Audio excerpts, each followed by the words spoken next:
Hey, it's Mikey here, and today we're going to be taking a laptop and cutting the start time down by half, doing 11 different things to make this computer usable again. Let's get to it. This is an Acer Aspire E17, and I bought this in about 2014 or 15. I'm going to be doing 11 things to speed up my laptop. The times of each are on the right hand side if you want to skip ahead. The 11th thing that we are going to be doing is changing my mechanical hard drive to an SSD or solid state drive. Just to give you a heads up, all of the things that we'll be doing in the video will be in preparation for that. You will need to be the administrator to make some of these changes as we try and speed up the laptop. Right now what I'm going to be doing is a speed test to see how long it takes to start up and get into a web browser. I also have my phone over there, and I'm going to hit the start button and my phone at the same time. It's not going to be perfect, but it'll give us a close estimate on how long it takes, and then I'll pause it once I get to the login screen and resume once I enter my password. We initially bought this laptop to replace our old outdated laptop. We also got it for gaming, specifically playing Minecraft and Terraria. It can no longer play those games very well and has slowed down considerably for even our light use and internet browsing.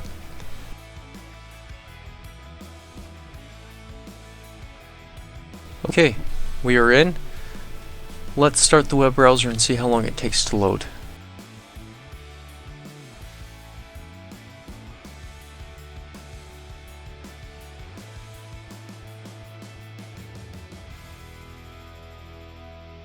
So just under 50 seconds plus my slow reaction time, but my slow reaction time will be relatively the same for the final test, so here we go. We need to do one thing before starting to speed up the laptop. It is to set a backup. We will be making a bunch of changes that could potentially change something on this laptop we don't want by accident. So let's go down to Control Panel, then System and Security, and to Backup and Restore, and set a backup. Now at this point you could save this on an external hard drive or on a disk. That way if we screw things up by making changes, we can always go back and use this backup. So I would encourage you to do that now. So let's get into our first thing to speed this laptop up. We need to sort out Windows updates. So Settings, Update and Security.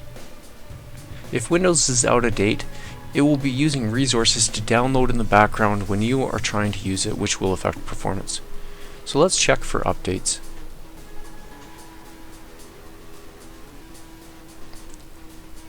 Alright, so I have finished installing the updates. It wants us to restart. But before we restart, we're going to do a couple more things with Windows updates. We are going to go to Change Active Hours and change the active hours. I have set my active hours to 11 a.m. to 11 p.m. or from 11 a.m. to 11 p.m. so it is not going to be updating during that time. So set this to times you will be working on your computer or playing, and it won't be updating during that time. But you also need time for the computer to be on that you are not going to be using it or using it really hard so that it can update. So let's save that and now head into advanced options. Delivery optimization. I don't want to get downloads from someone else's PC. I have not heard anything negative about this. It's just my fear speaking here. I think it could potentially get hacked in the future for someone to send information to my computer that is malicious. You're basically downloading an update from someone else's PC, not off a Microsoft server. But it's just my fear speaking. Everyone else I've heard talking about the updates leaves this alone, so make your own choice. But I'm going to turn this off on mine. So now let's head into advanced options. Limit how much bandwidth is used to download in the background. My preference is to turn this down as far as it goes. When I'm using the computer, I don't want resources used for downloading. Then the next one, limit how much bandwidth is used for downloading updates in the foreground. When it is updating, I want it to get done as fast as possible, so I will put that to full. The next section is surprising. This is how much bandwidth other computers can pull from your computer. Just like how you can get updates from other people's computers. They can pull updates from yours.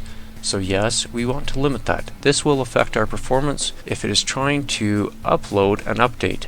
So let's go ahead and restart at this time. Then we will check for updates once we are done. Okay, we are up to date. While restarting, for the second thing, we're going to go into BIOS or UEFI and see if there are any options to speed it up. I will be calling it BIOS for simplicity's sake, but I mean UEFI if it's applicable in your application. There are different keys to get into BIOS. I always forget, and it could be different for other manufacturers, so I just mash the F1 through F12 key and delete key and hope to get in on the first time. And we're in. In some of these you are able to use a mouse and a keyboard, but in this one I can only use a keyboard. What I have done here is disable my boot menu, which came up with the screen and stayed on for a few seconds, asking if I wanted to go into BIOS.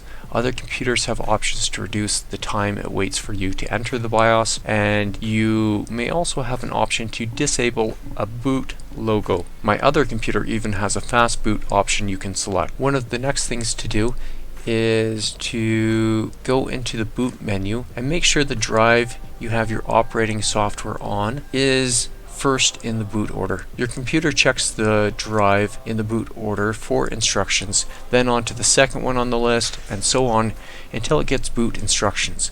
So if you have a disk drive, meaning like a CD disk or DVD disk first, it's going to check that every time on startup, lengthening the startup. That's about it in here, so we'll save and exit. Okay, number 3.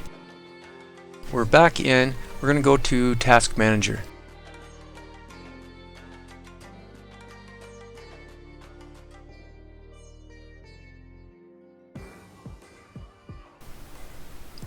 Wow, the disk or the hard drive is running at 100% right now, and it looks like the culprit is the background agent. I'm not sure why it's using 100% or really what that is, but you know, just like an IT tech does when he doesn't know what the error code is they're getting, we will just search it on the internet. So let's go take a look.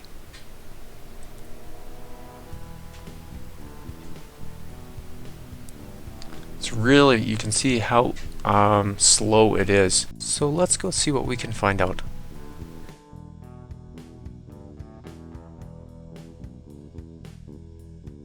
That's good information. It doesn't have to be used if it's causing problems. Alright, so it's kind of looking like background agent. It's running software in the background put there by the laptop manufacturer. In this case it's Acer, so let's just check another source here. In that last one it said that it could be removed if causing a problem, which is good to know.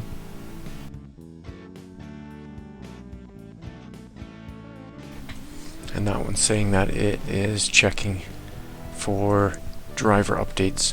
Well, I can update those manually as needed. So back in the task manager, yeah, still at 100%. Wow. Let's go into startup. Now let's disable the programs we do not wish to have loaded on startup. So what programs do to seem like they are fast is to preload some software to make the program feel snappy when you go into it. You think the program is really fast, but what has happened is the program was already partly loaded on startup. So to make the startup even faster, you can disable items here. If you don't know what the program is, search it out, figure it out, or leave it alone would be my suggestion. For example, you could click on iTunes Helper and go to the bottom right corner and click disable. So I will disable the background agent because of how much disk it is using that we saw earlier, and then we'll move on. The fourth thing, go into Control Panel, System and Security, Power Options, and what we will be doing next is to put this computer on high performance because it is running slow. So at the cost of more power consumption, we'll be getting a little more performance out of the machine. So let's click change the plan, and we will modify it slightly. When plugged in, my preference is to never have the display turn off and never put it to sleep. I've had problems with some computers doing weird stuff when they go to sleep or into hibernation mode, so I always disable that. I will have the screensaver running when it's on, but that's it. On battery though, it will turn off the display after 20 minutes. Go to advanced power settings. So turn off the hard disk. We will change that to never.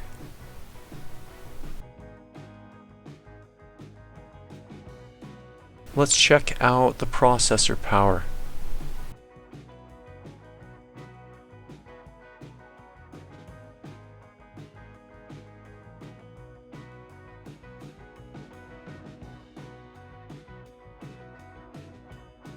Maximum processor power is at 100%, so that is good.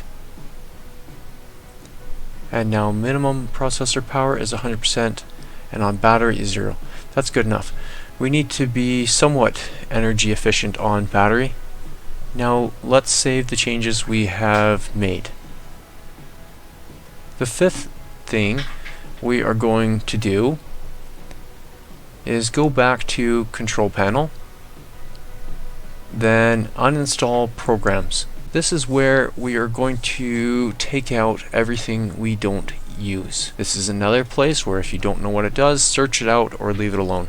Programs don't just take up disk space, but they can update periodically, which can affect performance.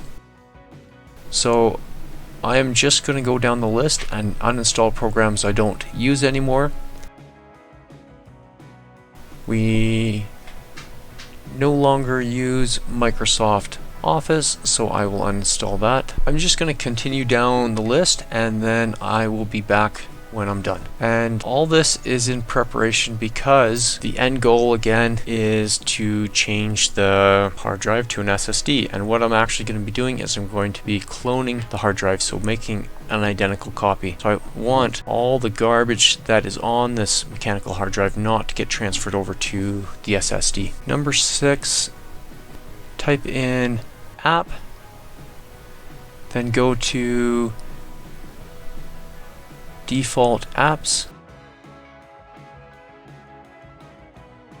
then apps and features. So just like we did with the programs, we will be doing here again with the apps. You will find a lot of preloaded apps you never downloaded. Here's an interesting one. I can't get rid of messaging, but let's try to lock it down to reduce the impact it might have, since I will never be using it.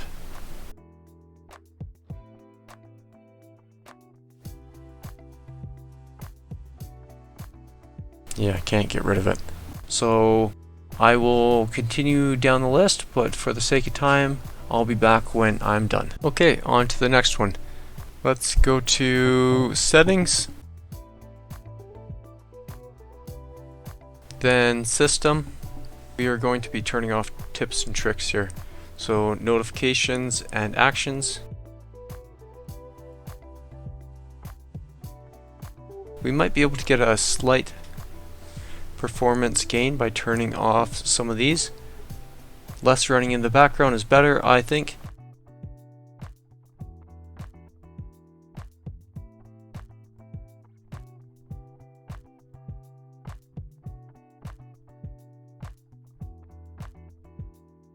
I don't need this,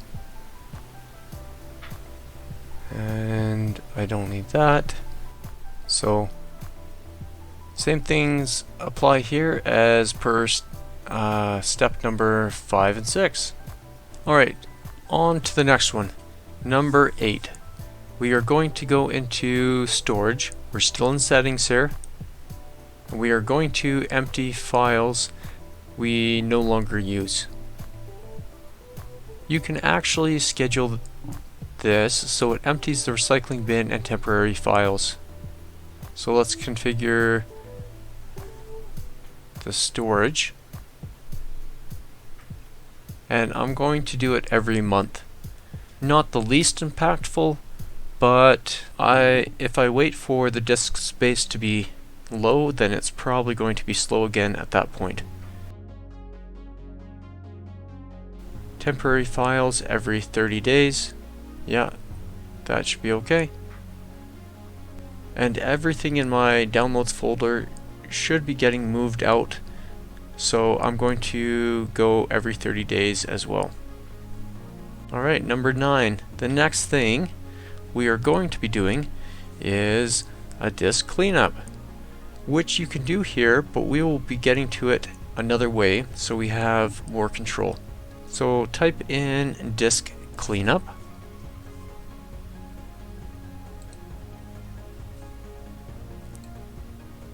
Some of these temporary files can really grow in size and increase the time it takes for your computer to find items. Here, select the files you want to clean up, and then hit OK to run.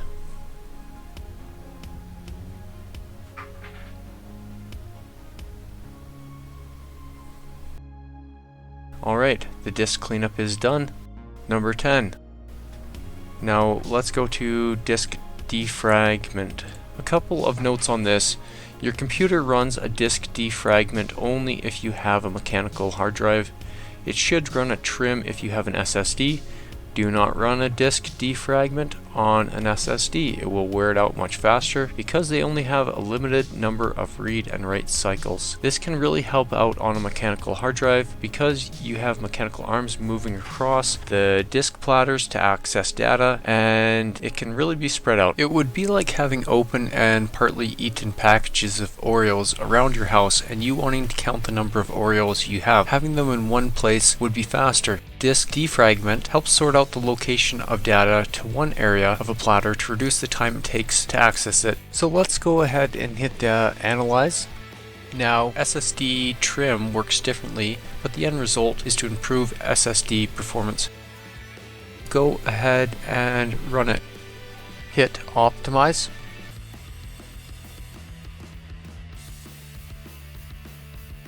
Now that that is done, let's go in and change the settings. We don't need this to run weekly. So that is probably most impactful. Let's go to monthly there and hit OK. Let's run the analyze again.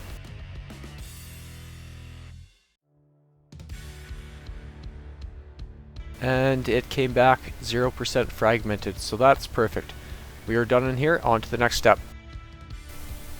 And here's the SSD I'll be using, and it's a 1 terabyte, and this is the part number if you are interested.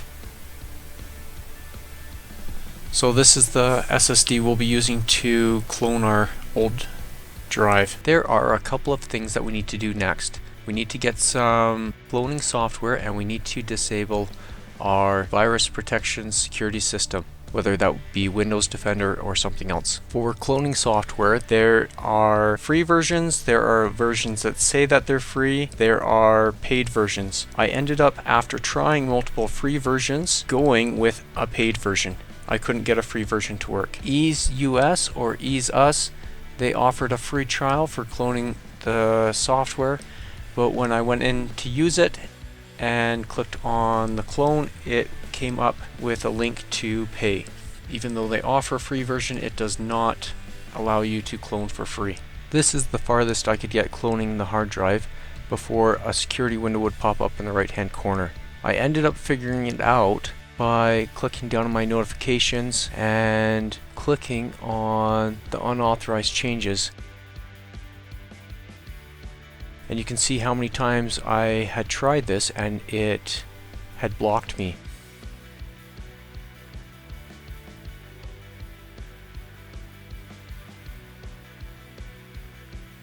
So let's allow on this device, and then let's go into our controlled folder access settings and turn this off. Those are the security settings I had to turn off on my computer. Yours might be a little bit different. Just remember once you're done cloning the hard drive to turn everything back on. Another piece of software that you can use is software from the manufacturer of the hard drive or SSD. I found Seagate had some free software and also ADATA. So when you go to buy an SSD, if you're planning on cloning it, that might be one of the things that you consider. Here I'm going to be replacing my main drive in my other computer. The one that I'm replacing it with is a Seagate drive. So you can see what options they have. On this website you'd go to support, products, put in the serial number of your drive that you're putting in, and then go and see what software they have available for that drive, whether it's an SSD or a hard drive. In this case we're going to be using a disk wizard. So if we come in to learn more, it does formatting partitions on your drive, transferring data, and backing up your disk. So well, I have downloaded that and we will install it here.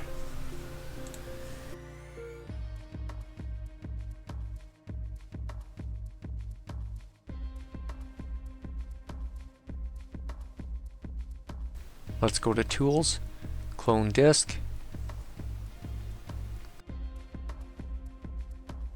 I like to go manual just to see if there's anything that I'm going to miss in the automatic mode. And then let's grab the drive that we want to clone, which is my 250 Kingston. And then let's grab the drive that we want to clone it onto.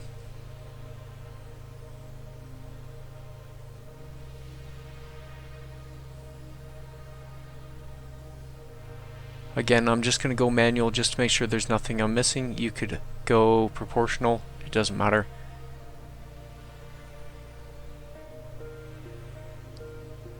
And then proceed.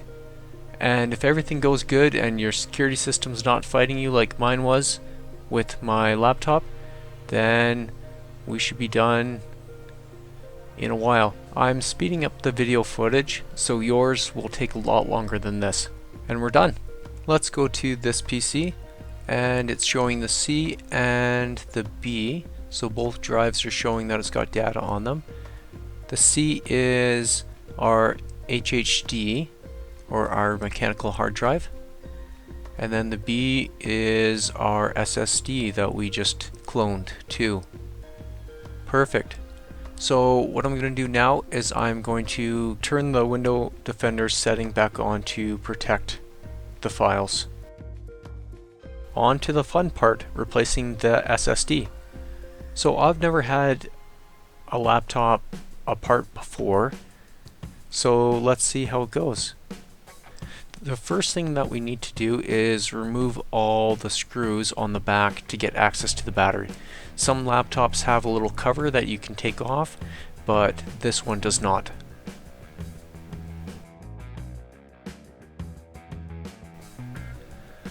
Once we unplug the battery, then the next step we're going to do is discharge the capacitors to make sure that there's no power left in the system. This screw here is for the optical drive, I believe. We may or may not have to take it off.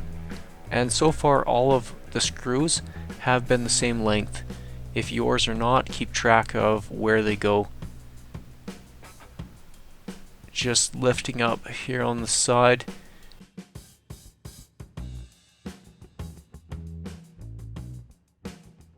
It's kind of stuck here on my right hand side. So I think, oh, there we go, it's slid over and then it's off. Let's take a quick look. So we've got some replaceable RAM right there.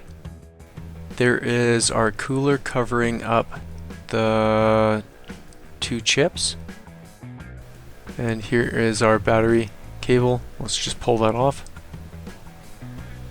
and now let's hit the power button to make sure that we dissipate any power left in the capacitors.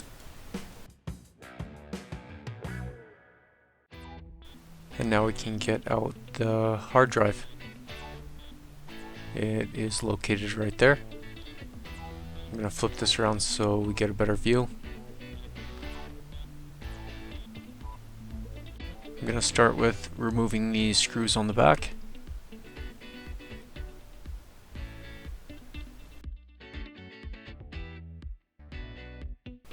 Pull off the SATA and data connector, and it's out. Oh, that's kind of interesting. It's actually Western Digital as well. That's pretty neat. Cool. So I didn't actually have to take off those back clamps to get the hard drive out. Going to get it back in, we're going to get the clamps on first and then slide it into place.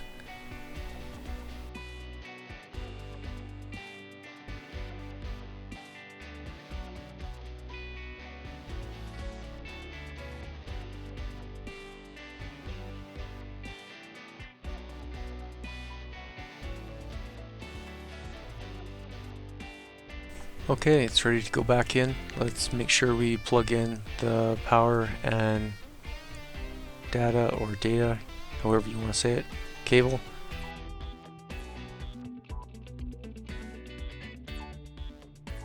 Then it looks like they're just holding it by a press fit on these rubber tabs, so just make sure it pushes in.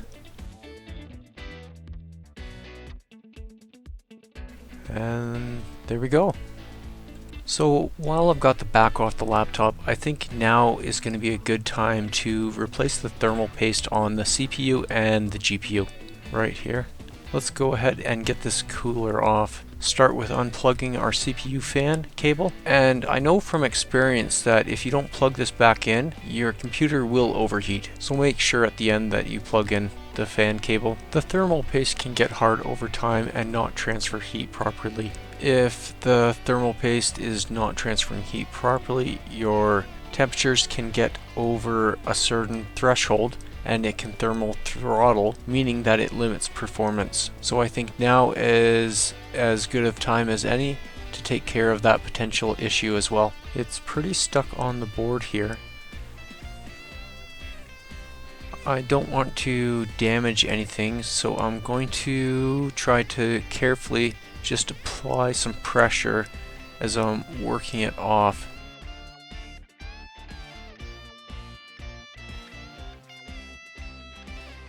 Let's make sure all the screws are loose.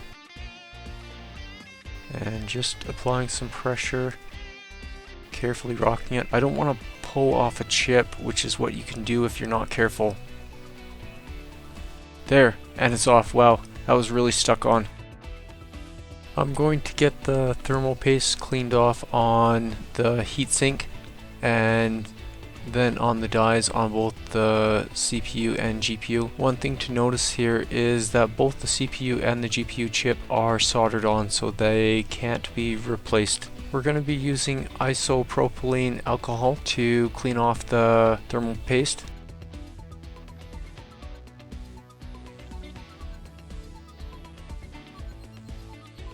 Wow, the stuff on the CPU is really baked on. That is really hard to get off. That sure got exposed to some heat. The paste on the GPU was still pretty soft and malleable, as you saw.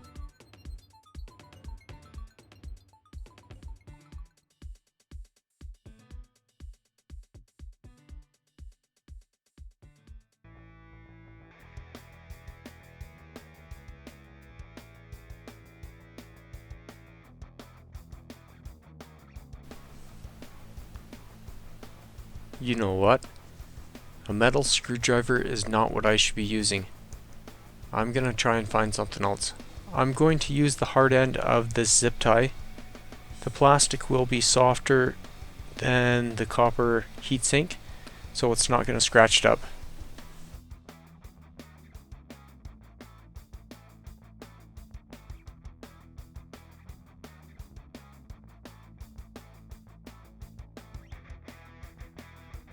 Best move this out of the way.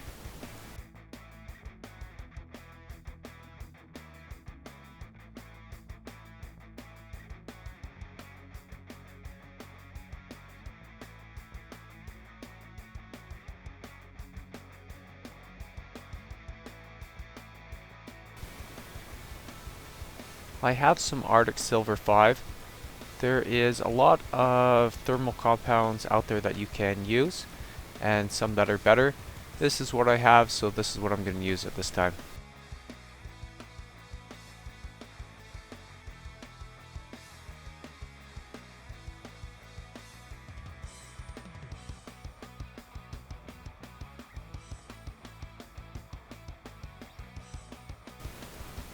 Alright, let's get the cooler back on, and I'm just going to start all the screws loosely and then go back and snug them all down. With any components that have multiple screw holes, it's best to get them all started and then tightened. Let's plug in the battery. Once again, don't forget the fan connector, and then let's go ahead and power this on.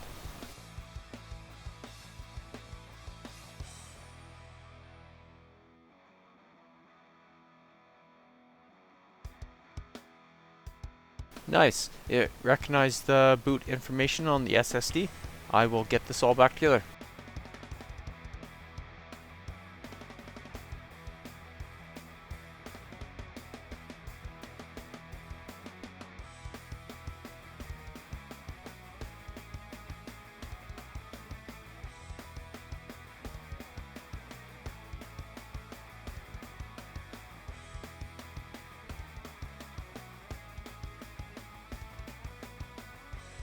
Back in this PC, let's take a look at the properties. And it is showing up as a 1 terabyte hard drive. Just in case you guys don't know, you never quite get the full capacity out of like a 1 terabyte hard drive or a 500 gigabyte hard drive. And there is our model number. I'm going to head over to Tools here and check the optimization. So it should be set up for a trim and not a disk defragmentation. And right up here, yeah, it's showing it as a solid state. Now let's hit optimize, and it's trimming it. And like I talked about before, you don't want to defragment it because it has a limited amount of read and write cycles. So I think that is pretty successful. The new drive's in and it looks like it's working properly. Let's do the second speed test and see what kind of improvements we've made.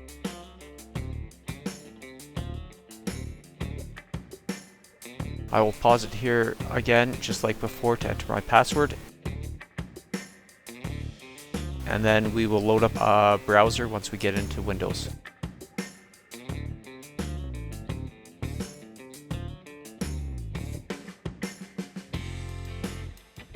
And there we go, just over 25 seconds. That is half the time of the other one. That is awesome. Thanks for coming along on the repair experience. I will catch you in the next one.